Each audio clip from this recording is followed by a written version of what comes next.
We're back. All right, Hare Krishna. We're back live. Lives of the Vaishnavacharyas. So as I was saying, the importance of historians and, poets, if you will, songwriters. We have an interesting phenomenon now that those people that write history, those people that give the past time. We just went down. The monitor's out. You're still live. Oh, the monitor's out, but we're still live. Okay. Hare Krishna. That those people that write history and pass on the documentation of the Lord's activities rarely have any qualification of their own. You have endless scholastic books about the Goswamis or the pastimes of Sri Chaitanya Mahaprabhu by personalities that are less than qualified. Fortunately for us, we do have the Chaitanya Charitamrita. The Chaitanya Charitamrita is considered to be the most sublime work about the history of Sri Chaitanya Mahaprabhu. And it is written by Krishnadasa Kaviraja Goswami. Now, Krishnadasa Kaviraja Goswami was not an arrogant scholastic personality. He was not a proud poet, someone who was eager to spread his own fame and glories. Actually, to this point, we know very little about Krishnadasa Kaviraja Goswami. We know that he was born 1496, somewhere in that time period, in the district of Nadia, to a family of physicians, and they lived in a village called Naihati. Naihati was part of the greater Nadia area. The father of Krishnadasa Kaviraja Goswami was Bhagirata, and his mother's name was Srimati Sunanda. Now, these two personalities, as I mentioned, the father was a physician, and he did also have a younger brother, and this younger brother's name was Shyam. Well, this is almost the extent of the history we have of his previous life before becoming attached to the devotional service of Sri Chaitanya Mahaprabhu. We need to adjust these two things here. There we go. All right. So his father, his story goes, his father died when he was the age of 6, and he and his brother were sent to the paternal aunt's home where they were raised. And from his early childhood, Krishnadasa Kaviraj showed a very strong inclination towards renunciation. He had an utter lack of drive, if you will, for material enjoyment, for sense gratification. He was also, in this mood of renunciation, very detached from personal glorification. This is why in the Chaitanya Charitamrita we find very little information about him.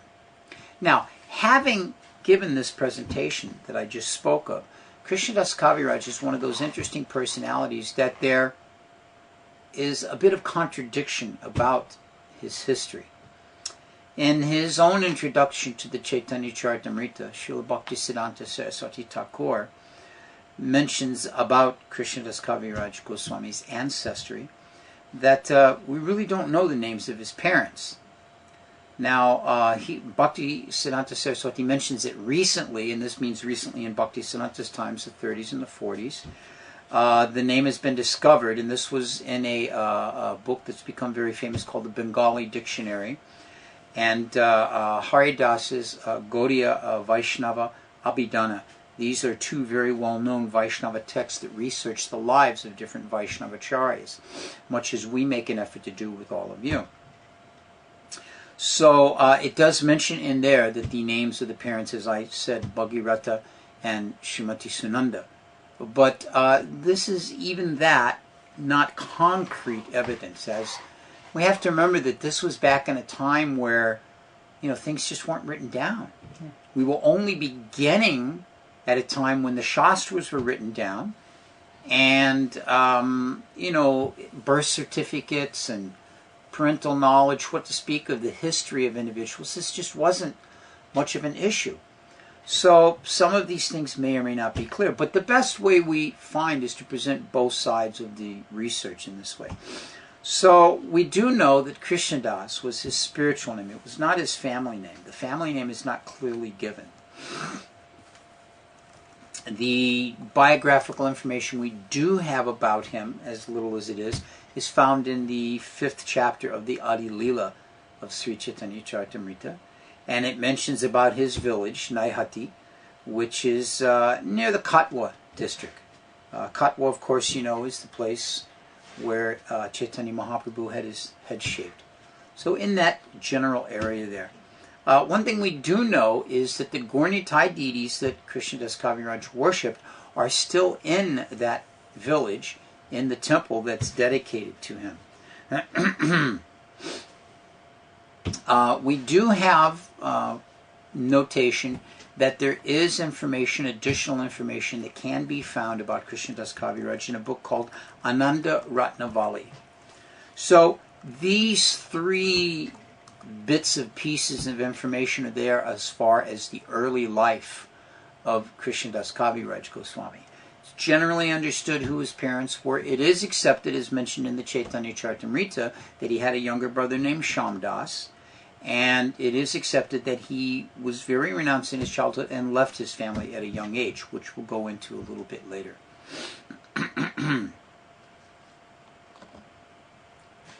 Just checking up in the chat room here, and okay, yeah, you guys are all talking about tattoos. We'll let that go.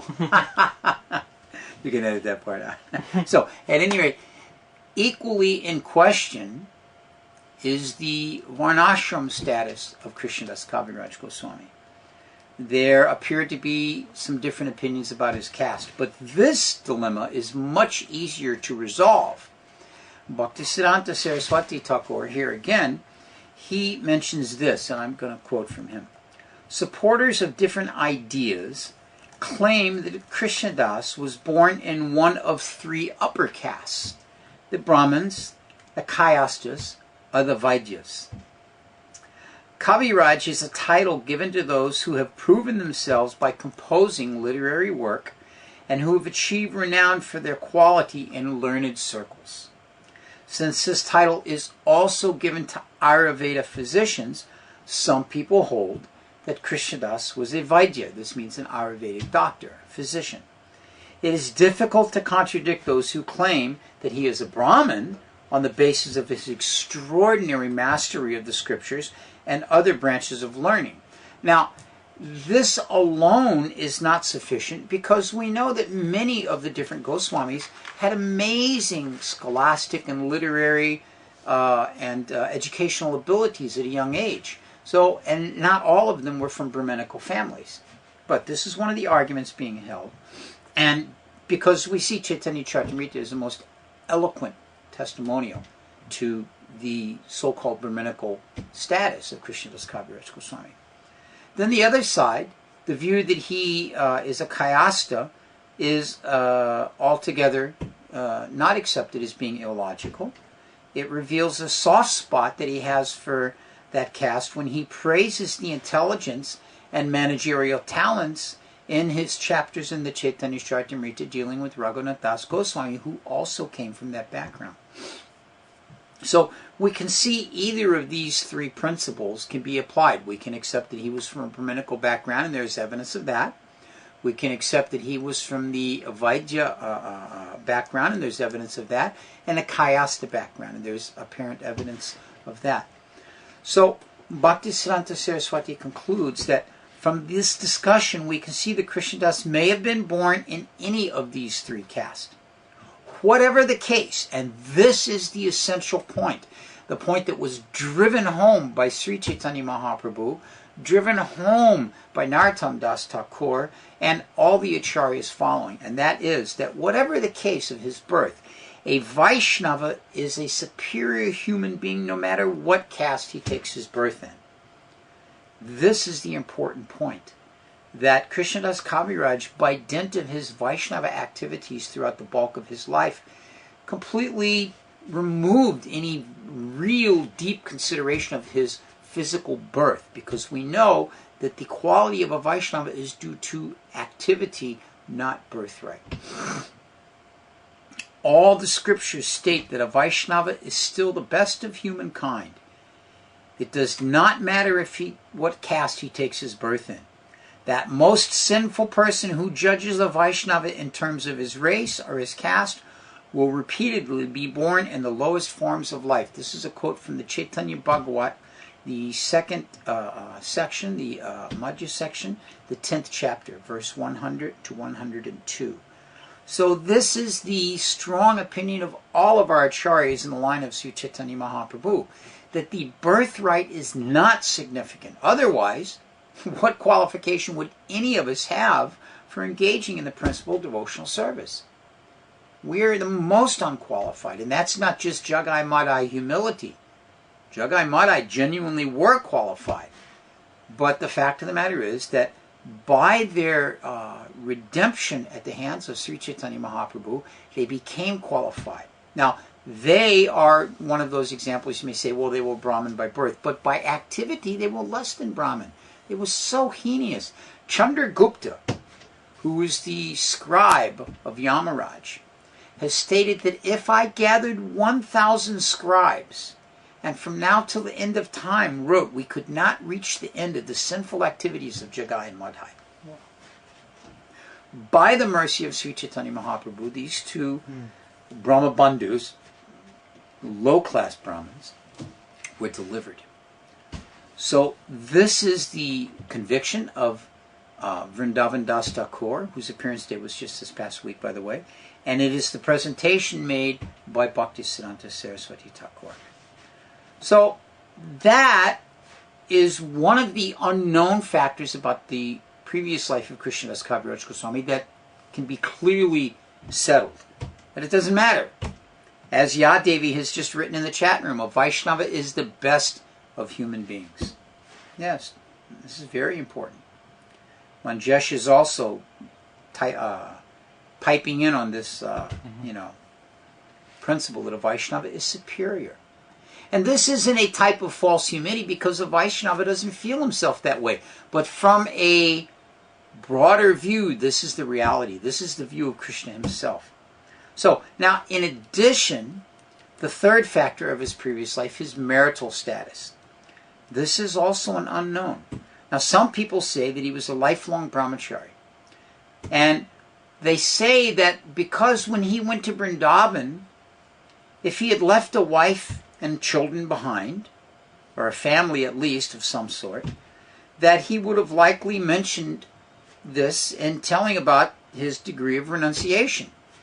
In teaching to listeners about the principle of renunciation, he would have used that example of having left a wife and a family. This is what some people say. Srila Prabhupada writes on that point in this connection. After arriving in Vrindavan, Krishnadasa Kaviraj became indifferent to talking about his previous life and totally absorbed in Krishna Katha. This behavior is appropriate for someone in the third or fourth station of life and completely committed to devotional service. The Chaitanya Charitamrita is the composition of someone who has reached the status of a Paramahamsa and is completely beyond the four ashrams. He was known as Kaviraja Goswami to his spiritual family. Here again, very easy point to make a definitive conclusion of. Maybe he was married, maybe he wasn't.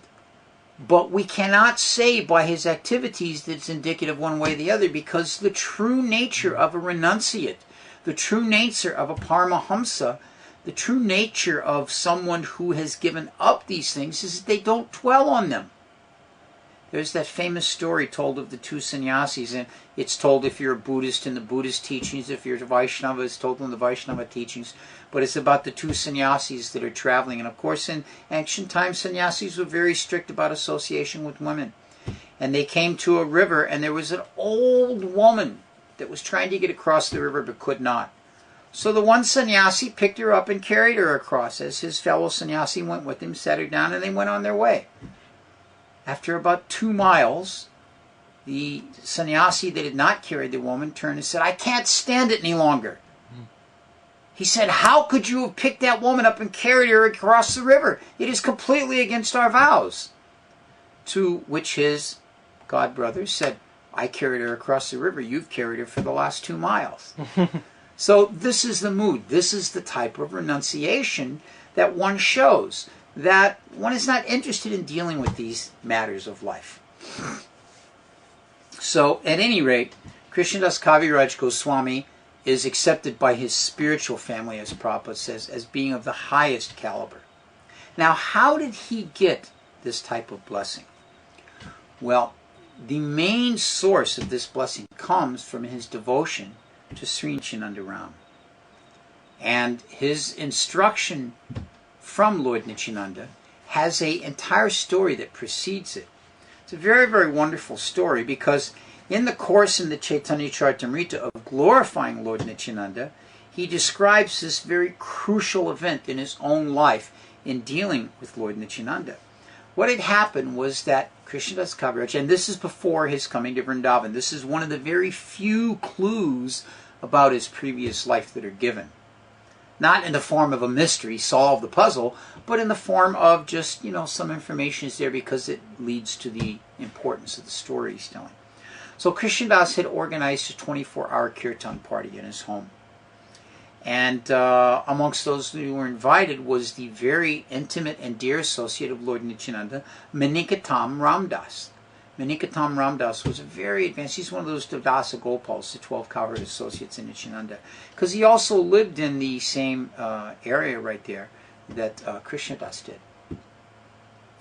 So Manikatam Ramdas, the nature of his devotional service was that he was in a constant state of trance. This would be brought about by his chanting of the holy name of Lord Nityananda. Anytime he would speak or sing or glorify the name of Nityananda, he would just fall into this incredible trance. So in that ecstatic mood, he would begin to whirl around and dance, and sometimes he would smack people. Not in the sense of punching them, although Advaitacharya did that one time. That's another story, we'll tell it another time. But in the sense of, smacking someone with his hands flying around, something like that, So, other times he would take his flute and hit people. So he had these two habits, Sometimes he would slap a person, and sometimes he would actually hit them with his flute.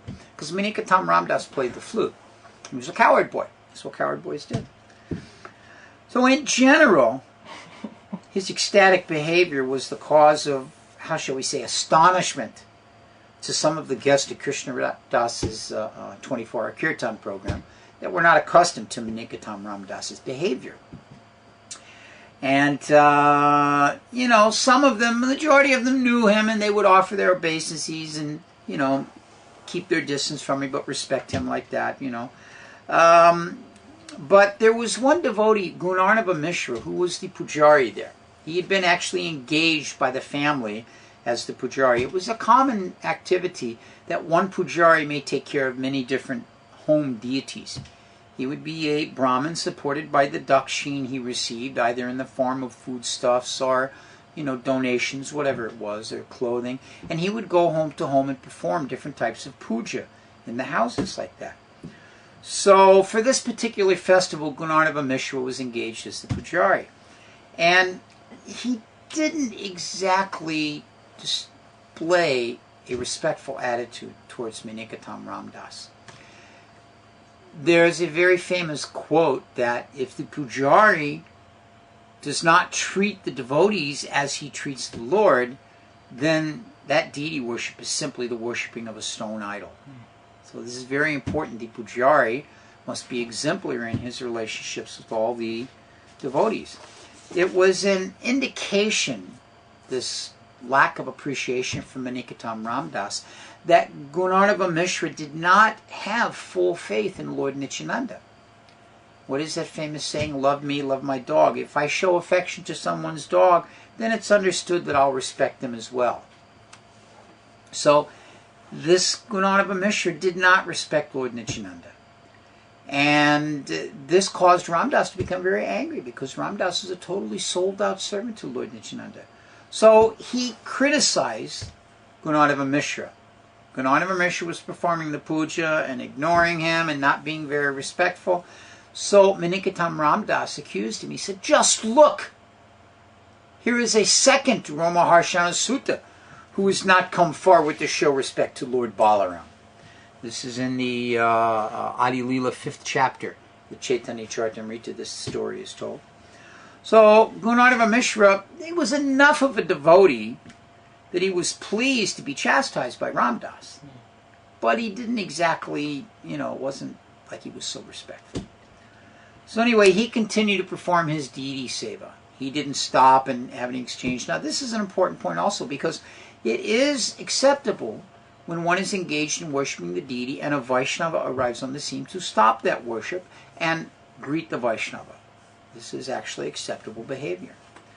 So, at the end of the kirtan, Gunadeva Mishra, he left, he finished his puja, he went on his way.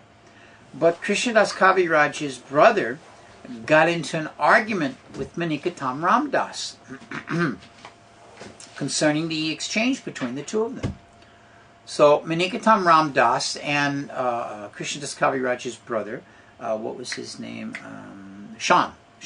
They got into this argument. And his brother, here again, had very, very strong faith in Lord Nityananda, Lord Chaitanya, but did not have such strong faith in Lord Nityananda. And hearing this, Manikatam Ramdas was again deeply wounded. And he became so angry by this double offense, if you will, at the feet of Nityananda, that he broke his flute in half and he left.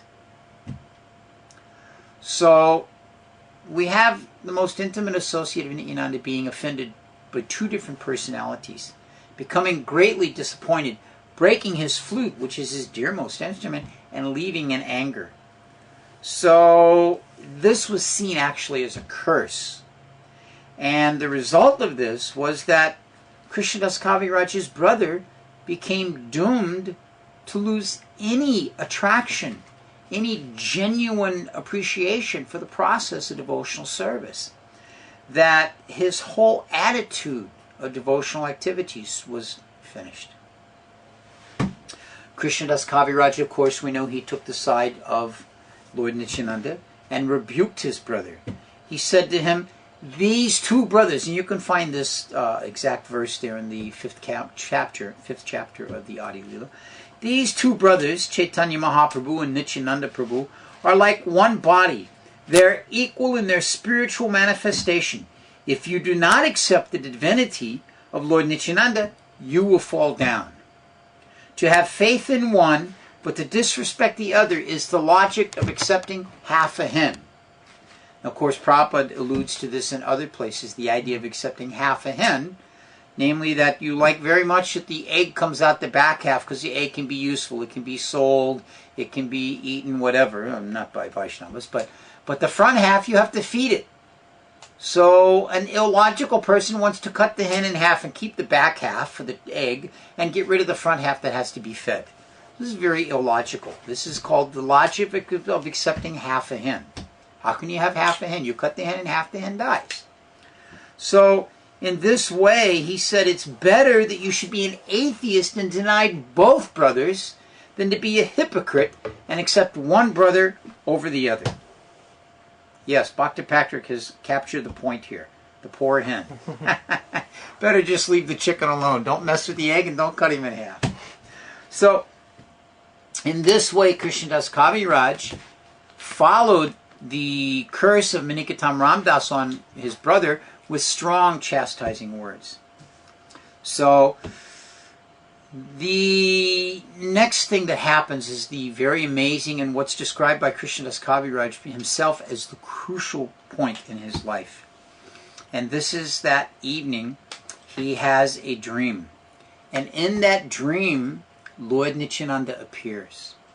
And it's described that Lord Nityananda had on a bluish dhoti and a wonderful silken chadar around his neck, garlanded with a beautiful garland of long flowers Very, very nice. And this garland had flowers that were of the highest degree of intoxication. And bumblebees were coming around these flowers, trying to get the scent of those flowers. And on his feet were tulsi leaves and beautiful golden ankle bells around his ankles. And on his upper arms were beautiful golden armlets, and around his wrist were beautiful golden wristlets. And he had the most beautiful of effulgent tilak upon his forehead. Surrounding him were devotees singing his glories and fanning him with chamara and peacock fan. And in his mouth was the beautiful red tinge of betel nut. So in this way, Lord Nityananda appeared. And he said to Krishnadas Kaviraj, "O Krishnadas, have no fear. Rise and go to Vrindavan, for there you will attain all good fortune." And then after saying this, he waved his hand in the direction of Vrindavan and then disappeared from the dream of Krishnadas Kaviraj Goswami.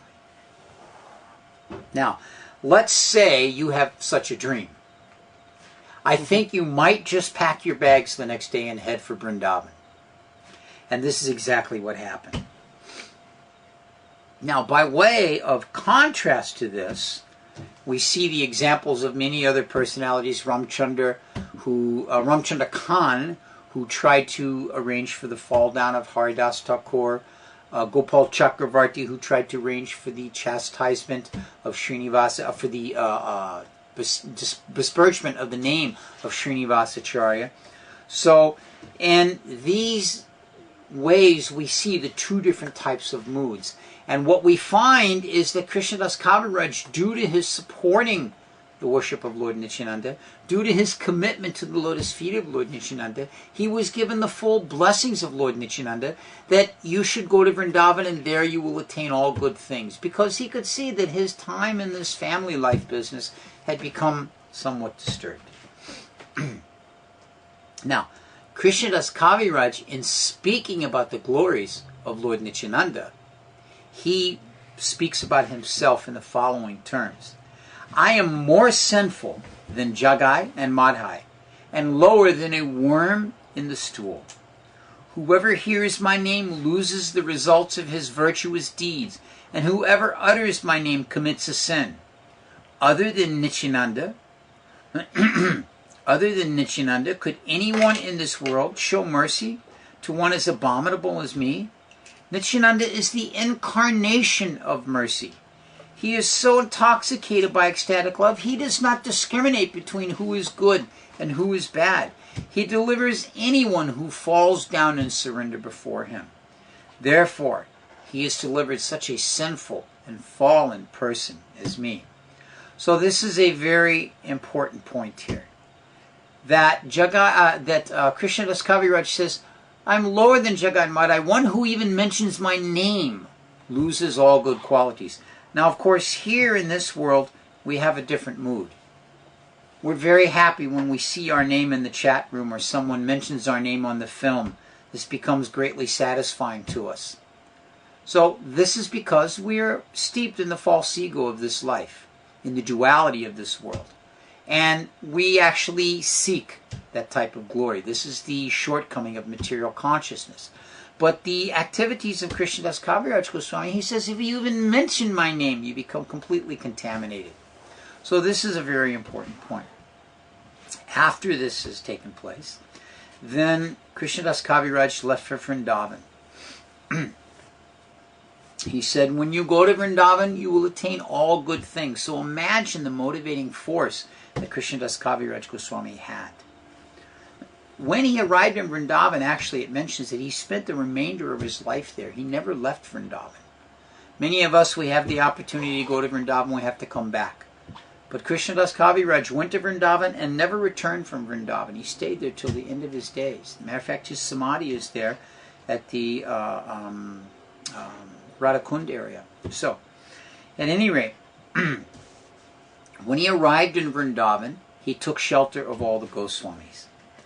And in taking shelter of the Goswamis, he began to manifest even more. Rupa, Sanatan, Jiva, Raghunath Bhatta, Gopal Bhatta. He took shelter of all of these Goswamis and began to manifest more so his mood of renunciation, Already he had developed this mood of renunciation, but he began to really strongly manifest it. Now, in due course of time, Krishnadasa Kaviraja took initiation Diksha from Raghunath Das Goswami. And as a result, he lived out near Radhakund, actually next to Shamakund, at the Manasa Pavana Ghat. This is the place where Radharani would take her midday bath. And he would live there in his later part of his life with the association of Raghunath Das Goswami. Now, during Krishnadasa Kaviraja's time in Vrindavan, hold on here, we have a question in the chat room. Nams, you have a misconception. Nityananda Prabhu's daughter was named Gangamata, and she was not married to Krishnadasa Kaviraja Goswami. I'm not sure where you got that idea, but that isn't what happened.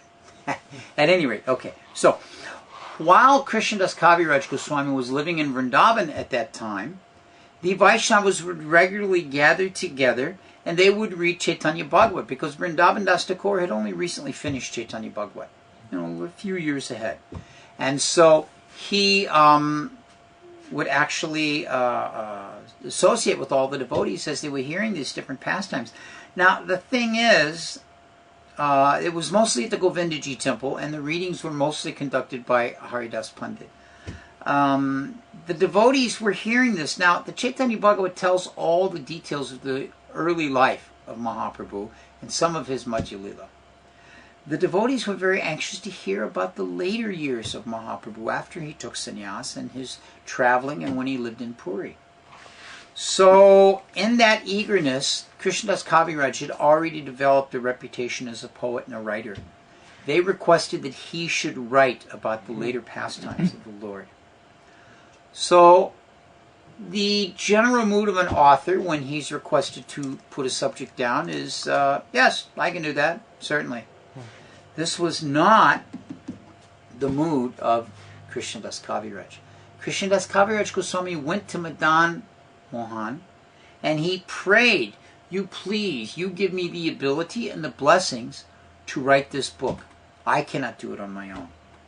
When he prayed like that, the garland that was around Madan Mohan fell off the deity.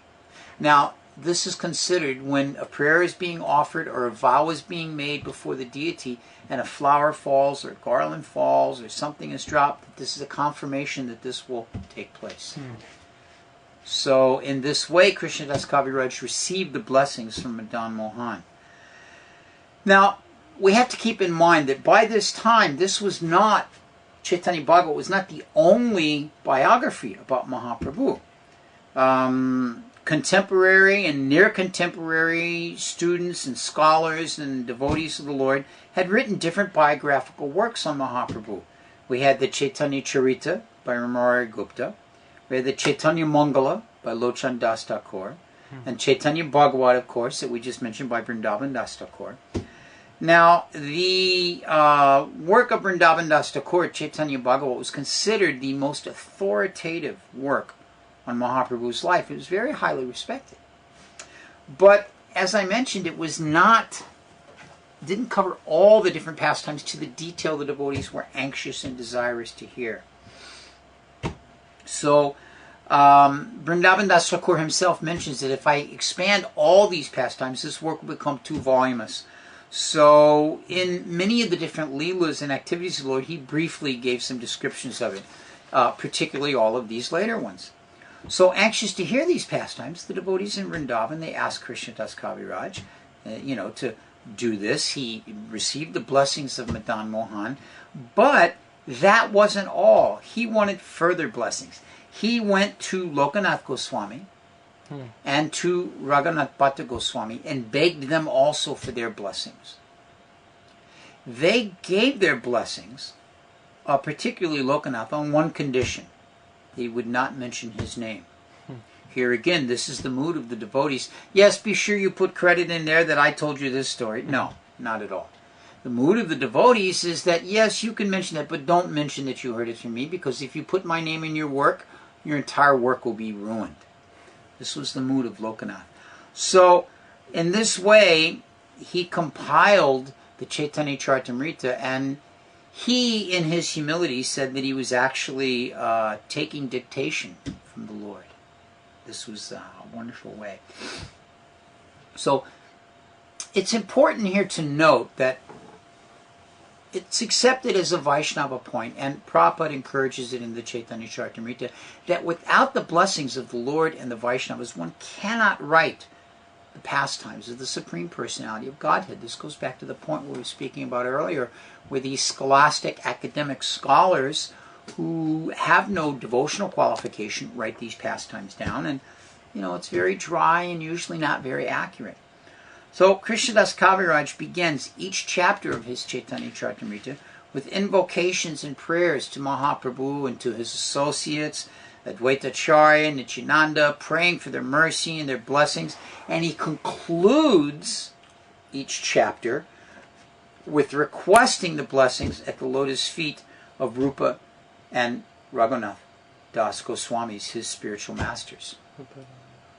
So in this way, he praises the Lord going in and praises the Vaishnavas going out. Therefore, it's understood that in between can only be good fortune. He mentions himself, this is a quote from Krishnadasa Kaviraja Goswami, "The activities of Sri Chaitanya Mahaprabhu are more wonderful and sweet. That is their nature. When described by Vrindavan Das Thakur, they became a shower of nectar.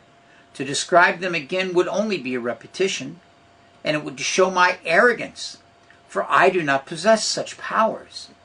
I shall thus only present a synopsis of those events already described by Vrindavan Das Thakur. I shall do my best to fully describe in this book those incidents mentioned in his outline that he did not develop."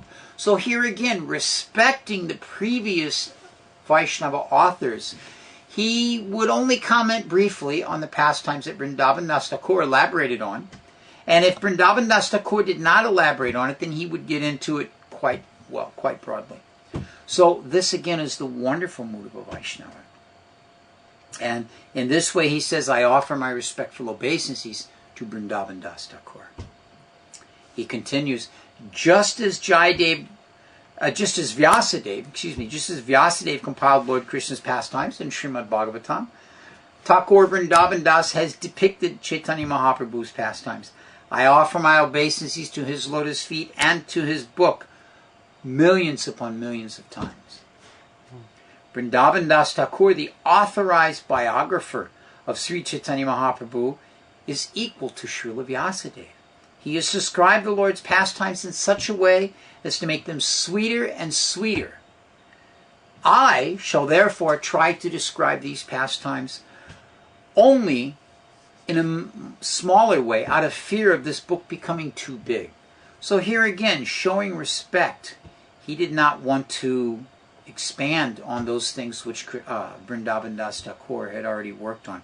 Now, it's interesting to note that when Krishnadasa Kaviraja Goswami began to write the Chaitanya Charitamrita, he was already in an elderly age. The exact age is unfortunately not given.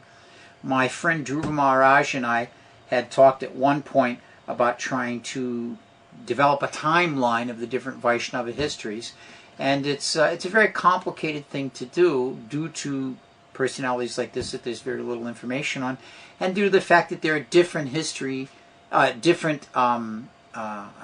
chronological timelines given by different historians, even the bona fide historians. So at any rate, but he was quite elderly, that much we know. And he describes himself, "I have now become too old and disturbed by invalidity. While writing, my hands tremble. I cannot remember anything, nor can I see and hear properly. Still I write, and to me this is a great wonder."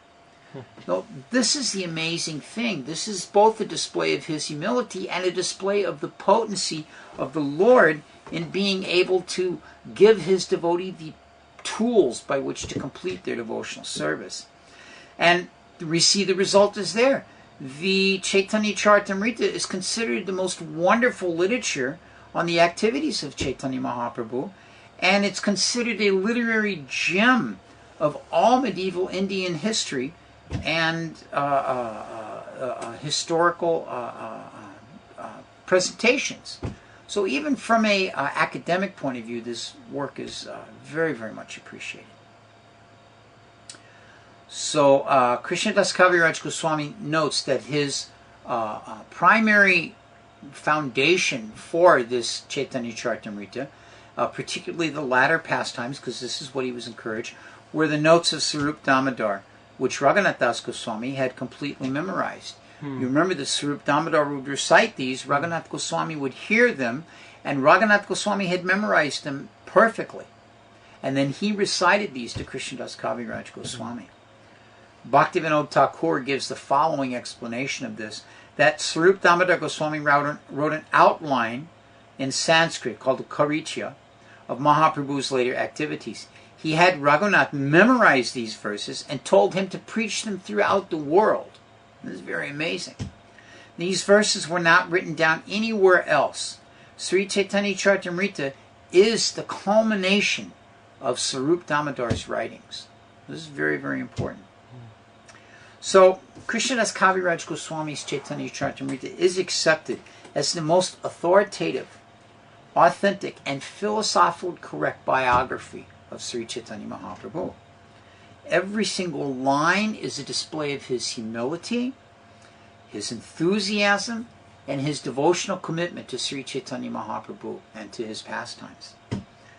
Krishnadasa Kaviraj is noted for the wonderful power of speaking without offending anyone. We see by the mood he has towards himself, such a humble mood, how would he even think to offend anyone else? He is very, very cautious about that in his writings. Although he has full knowledge of all the Vedic scriptures, his books show skill in all the different grammatical errors, Smritis, Nyaya, the Jyotir Shastra, and even if you look carefully in the pastimes of Raghava Pandit and some of the pastimes in the home of Advaita Acharya, in the culinary arts as well. Because his ability to describe different types of foods and the combining of different types of foods and how they're served shows that he was knowledgeable in this as well. This is the thing, as an author has to be very knowledgeable on many different fronts. So, you know, he was a very, very advanced scholar, but very, very strict in his renunciation at the same time. As he says, I am deaf, dumb, wholly illiterate, worldly minded, and lower than a worm in the stool. This is his, and you know, we shouldn't misunderstand that, oh, this guy's really got a problem with self-esteem. He doesn't have any. But this is the true ego, to understand the humble position one has in comparison to the service of the Lord. That one doesn't aspire for any type of glorification or praise or elevation of his position, but at the same time is always very humbly satisfied to just be dasa, dasa, dasa, nu dasa, the servant of the servant of the servant of the servant. So in this way, he speaks very, very wonderfully like that. I want to read here a quote that Bhaktisiddhanta Saraswati Thakur describes of the Chaitanya Charitamrita. Bhaktisiddhanta was speaking to his own disciples, and he said, if it were to happen that all the books in the world were destroyed, leaving only the Srimad Bhagavatam and the Chaitanya Charitamrita, then the people of this world would still be able to achieve the ultimate goal of life. Even if the Srimad Bhagavatam were lost, leaving only the Chaitanya Charitamrita, there would be no loss to humanity. For that which has not been revealed in the Bhagavat is found in the Chaitanya Charitamrita. The supreme absolute truth is Sri Krishna Chaitanya Mahaprabhu, the combined form of Radha and Krishna. The Chaitanya Charitamrita is his sound incarnation. The divine mystery of Radharani's divine status and glories are also found therein. Can there be any doubt, therefore, of the supreme status of this piece of transcendental literature, Chaitanya Charitamrita? So this is Bhaktisiddhanta's appreciation of the importance of Chaitanya Charitamrita. Now, of course, we know that Chaitanya Charitamrita was followed by all the subsequent followers. Even Narottam Das Thakur gives a wonderful praise here in his Prem Bhakti Chandrika. We've mentioned many times how this is such an important work. And he mentions in there that Krishnadas Kaviraj Goswami stands out amongst all the devotional personalities, for he is the author of the biography of Chaitanya Mahaprabhu. He described both Gora and Govinda's Leelas, to which hearing them would cause even a stone to melt. Alas, even so, my mind is not attracted by these works. Now here again we see that humble position that Narottam Das Thakur is manifesting, just as he's following in the footsteps of Krishnadas Kaviraj Goswami. If you read his Prem Bhakti Chandrika, all through it he's berating himself as having no taste for devotional service. This is the real advanced level of a devotee, to think that everyone else is engaged in devotional service, but I have no taste. Confirmed.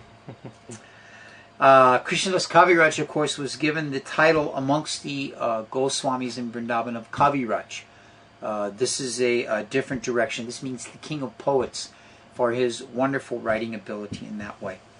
And is considered the topmost among the personalities following in the line of Mahaprabhu and Rupa Goswami. Now, we know also that when Krishnadas Kaviraj was in Vrindavan, it was during that time that Srinivasacharya came and was there with Narottam and Shyamananda. And it mentions that Srinivasacharya met Krishnadas and Raghunath Das Goswami along with Sri Raghava when Srinivas visited Vrindavan and spent some time there. And it also mentions, we remember in the pastimes of Narottam Das Thakur, Shyamananda and Srinivas, when Jiva Goswami sent them with the books traveling, and then the most horrific of incidents that we've spoken about when the books were stolen. So now imagine, before the books are found, in between their being stolen and found, what happens is the word gets out, and the word comes back to Vrindavan that the books have all been stolen. It mentions that Krishnadas Kaviraj Goswami was completely beside himself hearing these books had been stolen, and went and jumped into Radhakund. Of course, he was not able to drown himself in Radhakund. He was saved in that situation. But he lived after being retrieved from Radhakund in a constant state of anxiety, always anxious to hear about the books.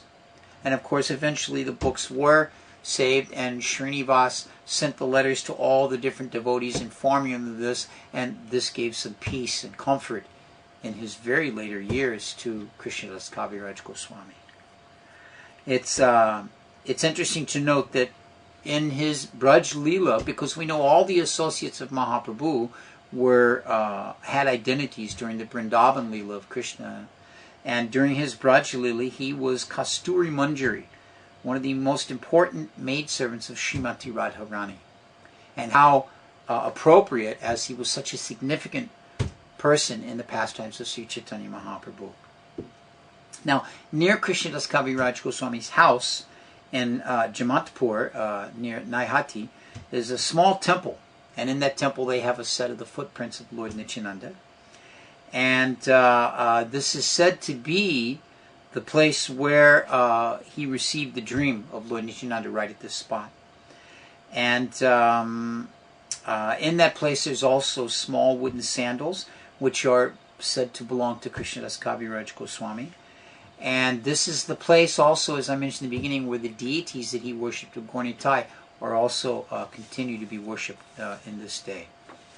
So these are some of the pastimes associated with the life of Krishnadas Kaviraj Goswami.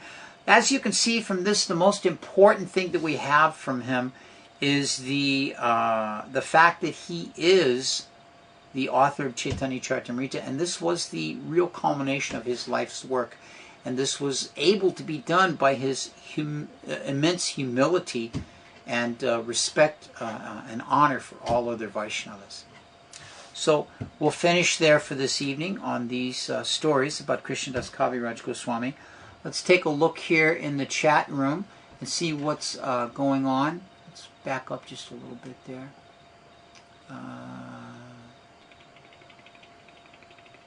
Any of you that have any questions, feel free to post them in the chat room. I'll do my best to discuss there. Yeah, Davey had something there. What was that? Oh, I see. Okay, all right. Jamatpur. They're asking if Jamatpur is in West Bengal. Yes, West Bengal. Jamatpur is in West Bengal. Yes, that's true. Wooden sandals like that. RT has asked the question about wearing silk saris. RT, I can tell you honestly, I have never read anything that prohibits the wearing of silk. Silk is used in the service of the deities. There's many different mentions to silk being offered to devotees throughout the pastimes of the acharyas. It is commonly worn by all Vaishnavas that I know. I have not seen any prohibition that one cannot wear silk. So there's your answer. Now, of course, we do know that as one becomes deeply renounced, they begin to wear simpler and simpler cloth. And to that end, one may not wear silk, but I don't know if there's a prohibition against it. Nothing I've ever seen. No video, Mauricio says. What does that mean, no video, Mauricio? Let us know if the picture is stopped. At any rate, if anyone has any further questions or anything else they'd like to put forward, we'll make an effort to answer them. We're running a little after the hour tonight because we started a little after the hour. And no video and no sound. Seems that we've gone out. Well, is this better now? Picture was frozen there.